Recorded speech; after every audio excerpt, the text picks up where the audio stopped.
जैसे पंख वाले सर्प चलते हैं, इस प्रकार से भगवान श्री रामचंद्र जी के बाण चल रहे थे। प्रथम ही हते सारथी तुलना, तो पहले उन्होंने उनके सारथी रावण का सारथी और रथ को मार गिराया। रथ विभंजन हते केतु पताका, फिर रथ को तोड़ा, उनकी पताका को ध्वज किया। गर्जा अति अंतर बल था का, और रावण बिल्कुल एकदम से भयभीत हो गया कि रथ भी टूट गया, पताका भी टूट गया, सब कुछ, उसका आंतरिक बल भी टूट गया। तुरंत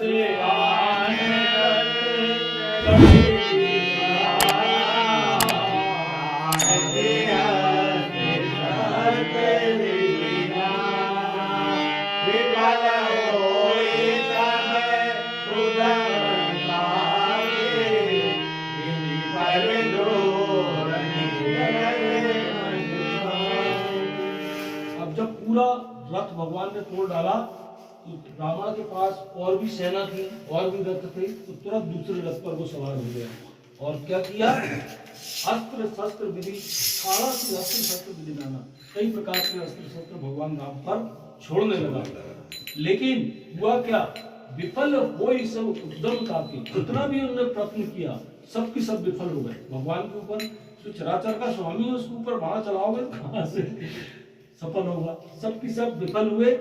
जिमी पर द्रोह नृत मन साके, जैसे प्राय द्रोहियों के मन में कार्य सिद्ध नहीं होते, इस प्रकार से भगवान के ऊपर रावण के कोई भी बाण जो है सिद्ध नहीं हुए, चले नहीं।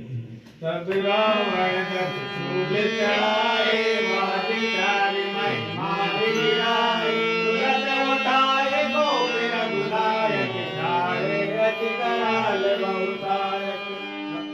तब रावण ने क्या किया, देखा कि अब कहीं बाड़ा ही नहीं चल रहा, तो तब रावण 10 सूल चलाए, 10 त्रिशूल को उन्होंने सूल को चलाया भगवान की ओर से, और बाजी मारी मार गिराए, जो घोड़े थे भगवान के रथ के वो मार के गिरा दिया उसने।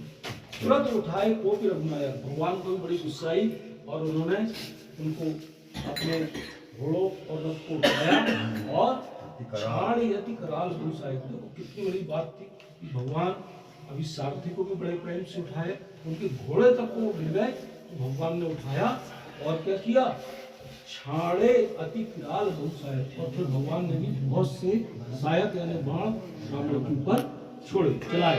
रावण सरोज वन चारे, चले रघुनाथ धारी, हसरत बाण बाल नत मारे, निसर गए चले बनारे। अब जैसे भौरा फूल पर बैठता है और उसकी सुगंध लेता है, ठीक इसी प्रकार से रावण के सिर पर भगवान के बाण जो है जा जाकर बैठ रहे हैं, लग रहे हैं। सर्वत्र धारी 10-10 बाण भाल 10। अब रावण कितने सिर थे भाई, रावण के कितने सिर थे? हाँ बिल्कुल सही। तो 10-10 बाण, क्योंकि 10 सिर थे तो 10 बाण एक साथ छोड़े भगवान ने, और भुवन समेत शीश में डाले, और उसके पूरे 10 सिर काट के भगवान ने गिरा दिया। देखो रावण का काम तो जाना था यहाँ, लेकिन अब क्या चमत्कार हो रहा, आगे चुपाई में सुनो। 10 सिर गिर गए, लेकिन फिर क्या होता चमत्कार? प्रभु को निकट सरधन संधाना, शीत तोर रघुवीर पवारे, भुजन समेत शीश महिलारे। हाँ, तो रावण के सिर गिर गए। अब आपको मालूम है उसके साथ एक चमत्कार ये था कि उसके पेट में अमृत का कुंड था। जैसे ही सिर कटता था नाभि से, तो पुनः उसके सिर जो है निकल के जाते थे। तो खून गिरा, सिर कट के गिरे, लेकिन पुनः फिर जागृत हो गए उसके सिर, और सर्वत रुधिर धावा बलवाना। इसके बाद वो फिर दौड़ने लगा।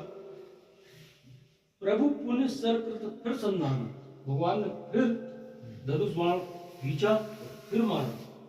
30 रघुवीर पवारे, 30 तीर एक साथ 30 तीर भगवान ने उसके ऊपर चलाए। भुवन समेत शीश में डाले, और उसके पूरे भुजा 20 भुजाएं थी, तो 10 सिर थे, वो सबके सब पृथ्वी पर उन्हें फिर गिरा दिए। फिर क्या हुआ, काटत ही पुनि भय नदी में राम उदासे छीने खटक घटित गुण नूतन भाए प्रभु मम बार बाहु सिर आए। काटत ही रावण के सिर बार-बार क्यों उग जाते, क्यों निकल जाते? भाई इसको वो था ना, उसने भगवान शंकर को सिर काट के एक बार समर्पित किया था ना। नाभि कुंड में अमृत था, उसे कारण नहीं उग गए। सिर उन्होंने भगवान शंकर को दिया जो था। दिया था वो मिल रहा था। हाँ, अच्छा, लेकिन मिल इसलिए रहा था ना, सर भगवान को दिया था, इसलिए उसके बदले में जो दिया था वही मिलेगा। हाँ, अच्छा, ठीक है ना? हाँ, हमने 1 रुपए दिए तो 1 रुपए की माचिस ही मिलेगी, हाँ। बिल्डल नहीं आएगा उसके साथ। कहने का मतलब लेकिन यहाँ की गलती थी भाई। एक बार उसने क्या काम किया कि भगवान को सिर्फ अपना काट के सिर ही चढ़ा दिया था। तो भगवान से यार ऐसा भक्त तो मैंने देखा नहीं। काट। हाँ, तो इसीलिए वो सिर उसके जो, और दूसरी बात को नाभि जो दिया है ना वो मिल रहा है। अमृत खा सकता, उसको मालूम था। वो तो विभीषण ने विभीषण नहीं होता तो रावण नहीं मरता, वो तो इसलिए घर के वेदी लग घर के रहा है। वेदी लंका ढाए। उसने बता दिया भगवान जब थक गए लास्ट में, और ने रावण को निपटा है। तीर से कान पे आके भगवान विभीषण ने बोले, भगवान बोले कितनी मारो मरेगा ही नहीं। बोले क्या है? बोले सबसे पहले बोले वो अग्निबाण मारो, उसके पेट में जो नाभि वो अमृत कुंड भरा, 30 बाण में भी नहीं मर रहा था, 31 बाण चलाए। तब मरेगा बोले, तब वो मरा। 30 बाण में भी नहीं मर रहा था ना, 31 न है, वो निकल आते थे तत्काल नहीं हो गए थे। रघुनाथ जी बार बार सिर काट रहे थे और वो बार बार उसके सिर पुनि पुनि प्रभु काटहि मुझकी छाया तिकोटि गहे छाए नर सिर बाहु मानहु अमित केतु असाहु। बार बार प्रभु उसके सिर काट रहे हैं, भुजाओं को काट रहे हैं और वो पुनः निकल रहे हैं। और जैसे राहु और केतु 2 ग्रह, देखो कुल ग्रह कितने हैं? 9 ग्रह में से 2 ग्रह ऐसे हैं जिनके सिर ही नहीं है, राहु और केतु। और वही आदमी को ज्यादा परेशान करते हैं। जब किसी की कुंडली में राहु गड़बड़ हो जाता है, केतु, तो वो इतने परेशान करते हैं कि न सोम मंगल शनि ये जितने हैं वो इतने नहीं होते, उनसे बहुत ज्यादा परेशान करते हैं। और दोनों के सिर है ही नहीं। आपने उसमें भी देखा होगा रामायण में। वो राहु केतु कौन थे? अमृत जब बट एक राक्षस जाकर के देवताओं की लाइन में बैठ गए। अच्छा, उन्होंने देखा कि यार ये पूरा अमृत का कुंड तो टेढ़ा ही होते जा रहा है और हमारा तक नंबर ही नहीं आएगा, जब पूरे देवता लोग बढ़ जाएगा। तो एक होशियार चलता है ना, सुदामा टाइप का, यहाँ उनने झेल लिया, यहाँ तक पहुंचा दिया। और ये तो राक्षस बोली तो फट उन्होंने बाण मारे।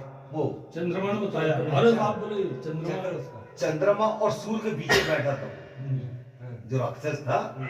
तब तो वो बारी बारी से ऊपर वाला भाग जो है सूर्य को लगता है, नीचे वाला भाग जो है चंद्रमा को लगता है।